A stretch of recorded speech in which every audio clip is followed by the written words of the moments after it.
28 তারিখে আসছে রাজকুমার মুভির trailer. Hello friends, welcome back. আবার ফিরে আসলাম নতুন এক ভিডিও নিয়ে। আজ কথা বলবো সুপারস্টার শাকিব খানের রাজকুমার মুভির ট্রেলার আসছে নাকি 28 তারিখে তা নিয়ে। ভিডিওটি শুরু করার আগে আপনারা যারা যারা আমার চ্যানেলটি সাবস্ক্রাইব করেন চ্যানেলটি সাবস্ক্রাইব করবেন, কারণ আপনার এটা সাবস্ক্রাইব আমাকে পরবর্তী ভিডিও বানানোর জন্য আগ্রহিত করে। তো চলুন ভিডিওটি শুরু করা যাক। 28 তারিখে সুপারস্টার শাকিব খানের জন্মদিন উপলক্ষে রাজকুমার মুভির ট্রেলার লঞ্চ করা হবে, সেটা কিন্তু পরিচালক আগেই জানিয়েছিল।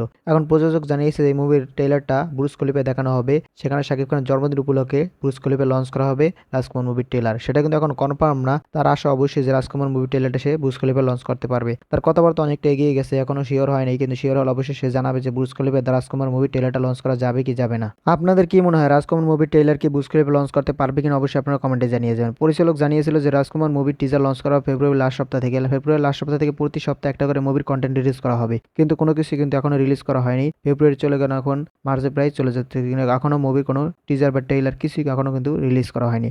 এখন জানা গেছে এই মুভি ট্রেলারটা নাকি বুর্জ খলিফা লঞ্চ করা হবে। ট্রেলার নাহলে বুর্জ খলিফা লঞ্চ করা হোক, কিন্তু এই মুভি তো টিজার অবশ্যই লঞ্চ করতে পারে, যেটা দর্শক অবশ্যই দিকে ফেলতে পারে। কারণ এখন ঈদের বাকি আরো বেশি দিন নাই, কিন্তু এখনো যদি এই মুভি ট্রেলার টিজার বা গান কোনো কিছু যদি লঞ্চ না করে, তাহলে তো এই রাজকুমার মুভি প্রিয়তম মুভির মতো হবে, যে কোনো কিছু রিলিজ না করে ডাইরেক্ট হলে রিলিজ দেওয়া। কারণ পরিচালক জানিয়েছে যে প্রিয়তমা সে কোনো কিছু রিলিজ দিতে পারে না, তাই এই মুভিটা সে আগে কাজ শুরু করেছে। তার কথা মতে যে ফেব্রুয়ারি লাস্ট সপ্তাহ থেকে প্রতি সপ্তাহে সে একটা করে কন্টেন্ট দিবে। প্রিয়তমা সে যে ভুলগুলো করেছিল এই মুভিতে সে সেই ভুলগুলো করবে না, কিন্তু এখনো কিন্তু পরিচালক কোনো মুভির টিজার ট্রেলার গান কোনো কিছু কিন্তু এখনো লঞ্চ করা হয়নি। তাহলে কি রাজকুমার মুভি কি প্রিয়তমার পথে হারছে কিনা অবশ্যই আপনারা কমেন্টে জানিয়ে যাবেন। আর রাজকুমার মুভির সাথে যুক্ত হয়েছে তুফান, মানে রাজকুমারের সাথে কিভাবে যুক্ত হয়েছে তুফান, তাহলে যে রাজকুমারের সাথে তুফানের টিজার অ্যাড করে দেওয়া হবে। দর্শকরা রাজকুমারের সাথে তুফানের টিজারটাও দেখে ফেলতে পারবে। পরিচালক রায়হান রাফির মতে যে রাজকুমার দেখে বের হয় দর্শকরা তার পরের দিনই তুফান দেখতে আগ্রহ দেখাবে, মানে দর্শকরা রাজকুমার যখন টিজারটা দেখবে তুফানের, তখন দেখেই তাদের আগ্রহ বেড়ে যাবে, তারা চাইবে তার পরের দিনে যাতে তুফান মুভিটা রিলিজ দেওয়া হয়ে যাক। আমি তো রায়হান রাফির তুফান মুভির টিজার কার্ড দেখার অপেক্ষা আছে। আপনারা কারা কারা অপেক্ষা আছেন অবশ্যই কমেন্টে জানিয়ে যাবেন। আর এরকম ভিডিও সবার আগে পেতে আমার চ্যানেলটি সাবস্ক্রাইব করবেন, পাশে থাকা বেল আইকন নোটিফিকেশন অন করে দিবেন,